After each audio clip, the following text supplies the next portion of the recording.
Welcome to the Backyard Professor Responds videos. I woke up this morning on a Sunday morning after a good night rest, and my wife was watching a YouTube video of an interview with Ryan Bledsoe, who is Chris Bledsoe's son, and he told something that was, quite frankly, extraordinary, and I want to discuss this for just a few minutes with you, my audience, because this is utterly astonishing what happened to Chris Bledsoe. He did not realize this experience happened to him until he was hypnotized and regressed.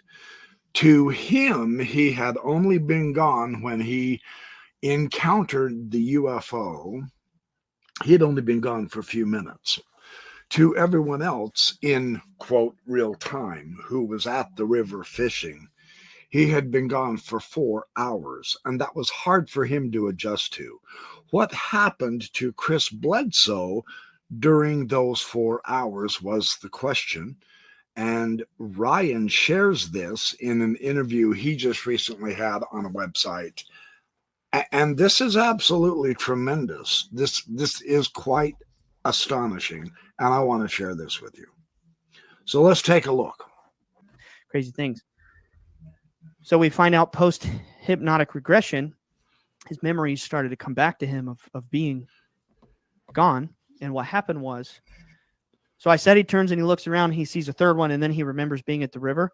But what actually happened was it approached him. It just came to him. And he reached out and he could touch it. And when it was closer, he actually did a rendition of it. He worked with in 2008, he worked with the Discovery Channel CGI guy, and they did like a rendition of what he described. It kind of looked like a teardrop shape with like these spikes of light coming off of it. And when he was up close, they had like hexagon shapes on the end. It was like very geometric, this thing, but it was light. It wasn't some physical thing. It was just pure light. And when he reached up and he touched one of those spikes, I say spikes, but again, it's like waves of light coming off of it in geometric patterns. He reaches up and he touches it, and then next thing he knows, he's in a dark room. Just to reflect something that I have seen discussed on YouTube, and it's actually an option that I have personally thought through several times, and that is Ezekiel's wheel. In Ezekiel chapter 1, the Merkava mysticism of the Zohar rabbis of the Kabbalah, they have an entire thick text of the Zohar discussing the Merkava mysticism. It is the highest pinnacle of spirituality. Now, in the medieval ages, the Jews would not let you even look at the Zohar until you were 40 years old and you had been practicing Judaism for your entire life, that you had understood the rituals and the doctrines and the ideas, and it was at age 40, interestingly enough, that they considered you to be spiritually mature enough for the higher knowledge. Just to show you how far we've come today, the Zohar is now being published and printed for all peoples. So today is not yesterday. A spirituality from basically all of the various traditions is being spread worldwide. And there's a reason why I'm bringing up this concept of spirituality, because of what Ryan says Chris experienced. But I wanted to bring in this Kabbalistic Ezekiel, what Ezekiel had a vision of now, and we call it UFOs. Okay, so let's go with that. He saw the UFO and he describes the wheels within the wheels. They were like burnished amber. They were bright. They were brilliant. He just had no actual way to describe this. And here we see Ryan describing his dad's experience with geometric figures of light coming off of this orb or this ball or whatever it was. This is an interesting connection, in my opinion. So, and the reason why will become obvious in just a moment. Let's keep going, because, in other words, this type of stuff has been happening for a long time, right? And there's 3 or 4 of these really tall 7 or 8 foot entities surrounding him, and it's just pitch black in there, and they're illuminated very slightly, and they're talking to him. My dad is freaking out, and they're like, Dad's like, "Where's Chris Jr.? Where's Chris Jr.?" They're like, He's all right. We're watching over him. Don't worry about him. You know, we are the guardians. We serve creation. We've got some things to show you. So they basically explained to him that they have guided the evolutionary process throughout the ages, that they have created us, that they are from a spiritual dimension, that they serve the great force of creation and protect all life like it's a garden here, like a terrarium. They showed him how throughout the aeons, they've worked on creating different species of life. Like one of the things he saw was they showed him how it was like a dog with like a duck bill and just different mixtures of genetic, I guess you could say, animals or whatever that didn't make the cut, for life here. And they said that they keep the darkness at bay, that they are basically picking him, that they took his, I know this is going to sound crazy. This is going to sound really way out there, but it is what it is. They said that they took his soul from another place very far away, that they brought it here, put him into his life, choosing his parents, and that they really do that for all of us, to be honest, that, our lives are totally preordained. It goes that deep back into the spirit world before we're born. Nobody's an accident, like we're all meant to be here. This is a very special place. They said they took his soul from a very far away place called Pomos, which is beyond Andromeda. They put him here to tell his story and to wake people up, and that they were going to help him along the way. They said that there is no obstacle in the physical world that they can't overcome. They can do anything that you can imagine in your tiny human brain. This is really, quite frankly, remarkable. What we are beginning to see or meet is our creator or creators, and now with this account, we have perhaps a better understanding of the nature of angels.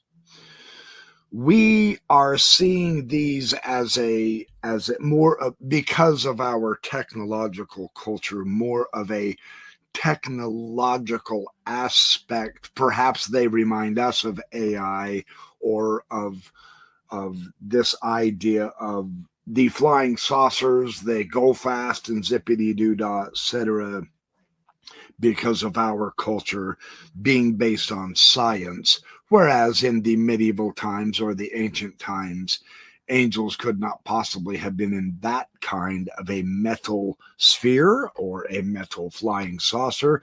We do know the Native American cultures saw flying canoes, for instance. Jacques Vallée, in his book Dimensions, discusses things like this. We know in antiquity, they showed a sun disk with wings and people coming out of the top of the sun disk in the ancient Babylonian and Mesopotamian iconography of their art on the walls of their temples. We call it mythological symbolism. I mean, what else are we going to be able to identify it with?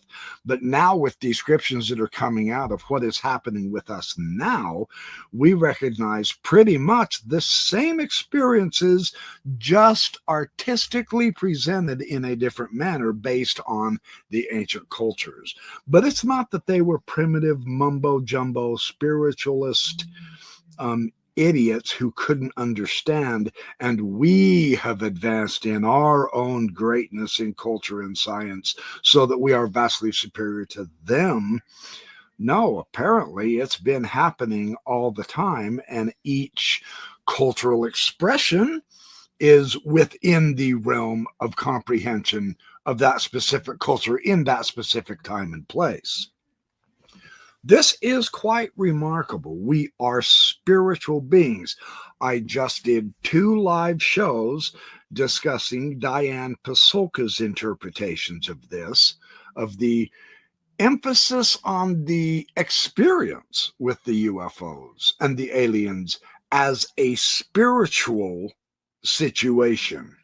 Very odd, I know, but I mean, this is how so many people are interpreting this, and the Bledsoes are no different. But we've got some really interesting interpretation and knowledge coming from the Bledsoes. Let me let Ryan finish up his idea, and then I'll add my own thoughts, and then we'll keep searching for more light and knowledge as Father promised. That's my words, not theirs. They said that they can walk through walls. They can vibrate. That we can, or they can? No, they can. Okay. I just like to put my own language on it, Yeah. But they said they can vibrate through the atoms in the wall. They can pop out of your light bulb. They can do anything. They can take, this is what they're telling my dad. They can take your soul out of your body while you're asleep on the couch at night and take you on a journey. They can do anything. People think that.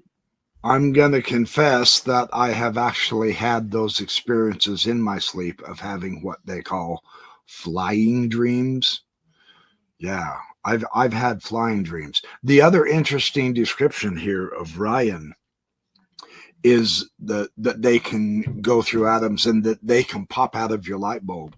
There are descriptions of these orbs of light floating around, and then as they come closer to the ground, a being literally pops out of the light. That is stunning. That is quite remarkable. But those descriptions, what we have done in our rather skeptical culture that has kept us so hidden and backwards in the dark is we become so skeptical that we mock and ridicule everything. That has gotten to the point to where now it is damaging our ability to progress and move forward instead of enhance it. There has to be a balance of skepticism and belief in order to, that's the Kabbalah perspective, the tree of life, the pillar of mercy on the tree and the pillar of severity. And then the central pillar is the balancing pillar in the Kabbalah tree of life. The balance is where the key is at, not one extreme of skepticism or one extreme of just absolute total belief no matter what. No, the goal of the Kabbalist spirituality is that central pillar of balance, which can be placed upon the body so that the spheres, the Sephiroth, on the Kabbalistic tree of life can be lined up with the chakras within the body.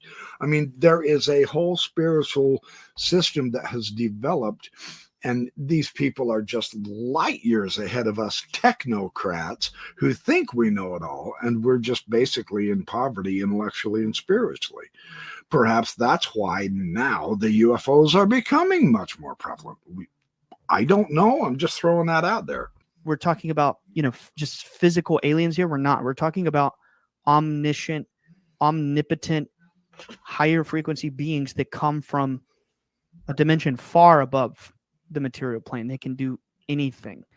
And basically that they had been arranging events in his life leading up to this point so that he would have this experience, and then, kind of nudging him along to keep telling the story. And, we can go deeper into what happens next if you want, or yes. I feel like I'm floundering around here. Okay. Oh, no. I love this.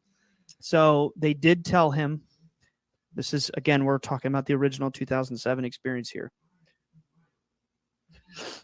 They showed him that the governments of the world, the powers of the world, the human powers, that they're very afraid of these entities, terrified. And that's pretty obvious. It's common sense. But they said that they're terrified. They don't work with them, that they try to dominate them with force.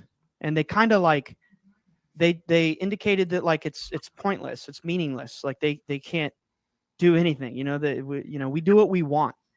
And it was like missile being shot at them and they just poof, it's gone. They can just, there's no weapon that can harm them.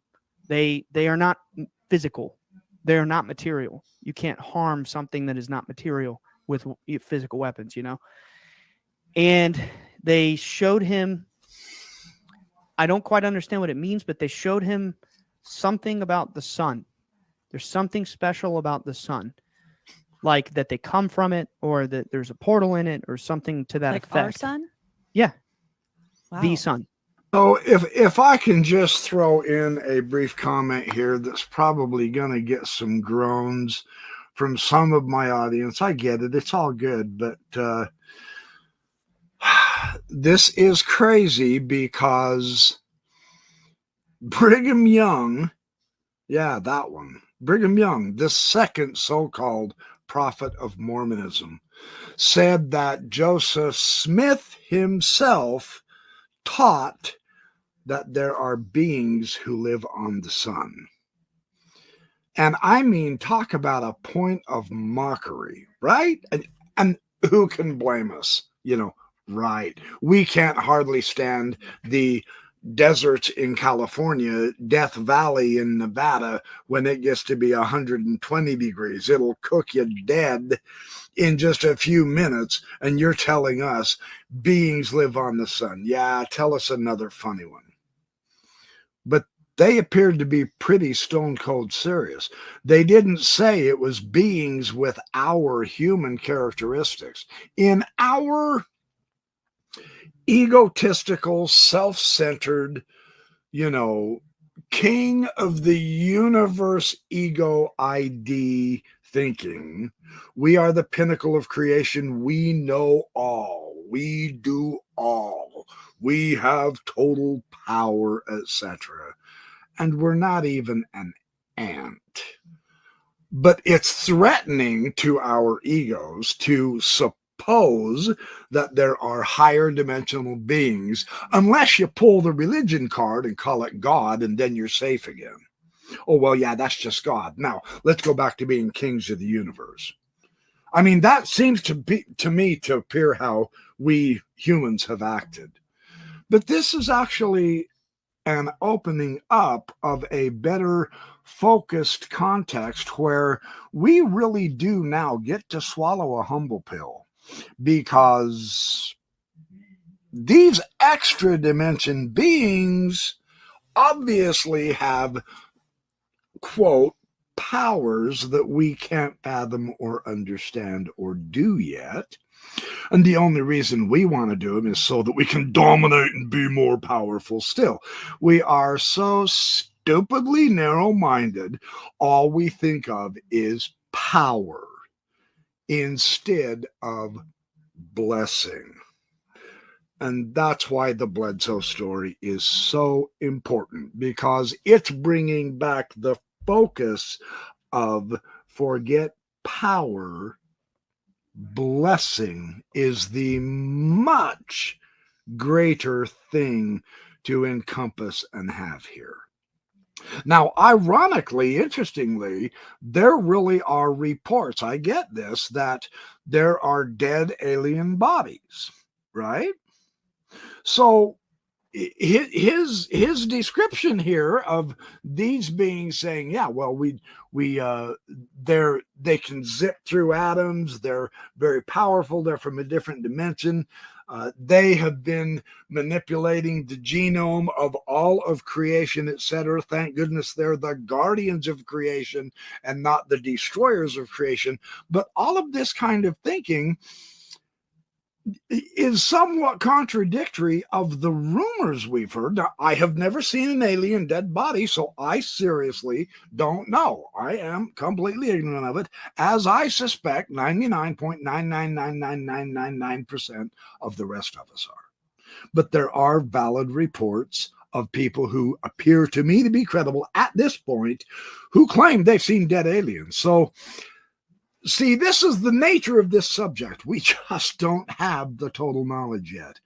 But the reason I'm sharing this clip with Ryan Bledsoe is because it gives me hope that this is on the good end of things. Even though we still have to go to school, we still have to experience the vicissitudes of life, good and bad. There's more pain ahead. That's the essence of being alive in our physical 4-dimensional world, 3 dimensions plus time. So we're not going to get out of that just yet. But there's hope, it appears to me. Let's keep going, and I'll let him wrap up. They showed him the pyramids in Egypt, that it had significance. Ooh. And then they that's brought him related back. It's related to the thing I was going to say earlier, but keep going because I'm loving this. Okay. Well, don't forget that, Okay. because we're going to go back to the pyramids here in the next part. Okay. So this, I know this is out there. So the people listening are like, what the heck? No, anybody who listens to my show, I mean, you know, we're all out there. We're all very open to this information because I think we're all trying to figure out what the hell is going on here. So yeah, I mean. So they take him back. Okay. Again, he had no knowledge of this. He just remembered being back at the river. It's important to say that when he first saw the balls of fire in the sky, he was terrified, as anybody would be. It's not like the movies where you're just like, you know, going, the aliens invade and you're just showing up to fight. It ain't like that. You're traumatized. You like can barely breathe the first time you see something like that. Unless it's like you, when you come to our house and we're explaining it to you and prepping your mind, and then you see them gently appear in the sky, then it's like, oh, this is really cool. I enjoyed this experience. No, for us, it was like entities showing up in the room. You know what I mean? It was very Which like, would be terrifying. Oh yeah. At first. Especially for a kid. Yeah, exactly. At first it was very, very jarring. We could say it was very mind altering. Anyway, so they take him back. My brother Chris Jr., remember the 7 to 8 foot tall entities that Dad was with? Okay, that's pretty much the part that I wanted to get through for this particular segment on my show. Just a quick BYP response that there are really interesting times ahead for us. There really are. And that is the attraction. That is why so many of us want to take a look into this utterly fantastic, bizarre, weird scenario that we are actually living in right now. So thanks for watching my Backyard Professor Responds videos. I will certainly be back with a lot more as I find it. In the meantime, remember, have a good time, be good, do well, have fun, make lots of friends, and smile. It makes people wonder what you've been up to, and that is a fun thing to do for sure. See you soon.